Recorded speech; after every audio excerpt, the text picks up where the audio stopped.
Hey y'all, I'm about to show y'all how I make my classic ruffle hat, and if you want you can also purchase this from my store. So go ahead and get the weight for a yarn of your choice. You get a 4.5 and a 5.5 hook, some scissors, a yarn needle, and a stitch marker if you would like. So I'm going to start off with a magic circle and I'm going to chain 2. If you need help with a magic circle, you can check my page out for a tutorial. And after I do the magic circle, I put 10 stitches inside of it and pulled it tight. Now if you look closely, I have my chain 2 that I did, and then I have my first double crochet. What you're going to do is go into the V that's on top of those two, and then you're going to do a slip stitch, and then you are going to pull it tight and chain 2. So for round 2, you're going to put 2 double crochets into each stitch. So since we started with 10, by the end of this round you should have 20 stitches all the way around. So now that I'm done, if you look closely, there's a loop that's connected to that first chain 2 that I did. We're not going to crochet into that. So your last 2 of the round should go into the loop before that. So you're just going to go and find that same V and crochet your slip stitch into it, and then you'll be ready to start round 3.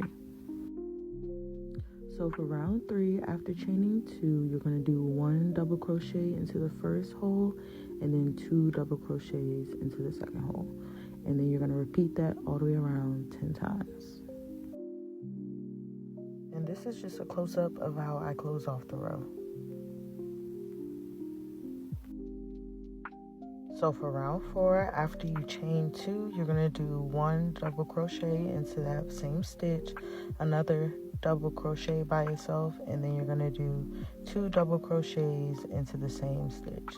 So the pattern is 1 double crochet, 1 double crochet, then 2 double crochets, all the way around 10 times. Okay, so now hopefully you have a good idea of what increasing is and how to increase. So you are going to continue to do this until you get to round 7. So that means that you're going to end with 70 stitches all around. So just remember, after each row, you're adding 1 loner double crochet to the pattern. Now comes the fairly easy part. You're going to go around and put 1 double crochet into each stitch for 7 rounds. So you will end on round 14. So now we are starting the decrease row. So to start it out, you are going to do 2 double crochets individually. So 1 double crochet in the first stitch and 1 double crochet in the second stitch. Now, to do the actual decrease, you're going to take your hook and insert it into the next space, yarn over and pull through.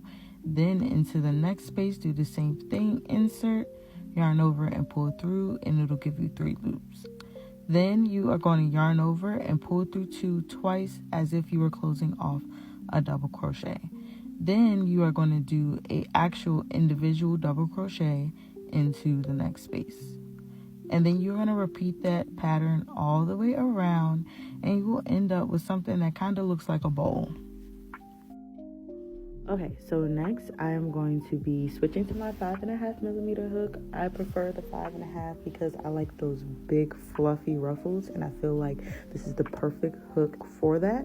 So I'm going to chain 3, and then into each stitch I'm going to add 4 triple crochets. So this is just my pattern to get my classic ruffle hat. If you want smaller or bigger ruffles, you can adjust to your liking, but this is just what works best for me. So like I said, we're going to do 4 triple crochets in each stitch, and then we're going to meet back at the end. All right, so bow. We are at the home stretch, aka the last row. Now this is the most arm-tiring row because you have to do 5 triple crochets into each stitch. At least that's what I do for my big fluffy ruffles. If you don't want big fluffy, you can do smaller and you can do less. Like, you can really just switch it up to fit the look that you're going for. But that's what I do for mine. So we are going to do that all the way around, and then we're going to come back at the end.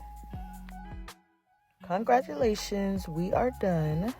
So you are just going to finish off that last row with a slip knot, You're going to cut it, and then you are going to weave the end through a needle, and then you're going to weave your needle through that like top row of your work, and then you can just pull it through, and it'll be nice and tucked away.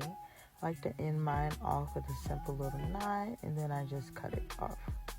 So lastly, just go ahead and adjust your ruffles to your liking. And like I said, you are done.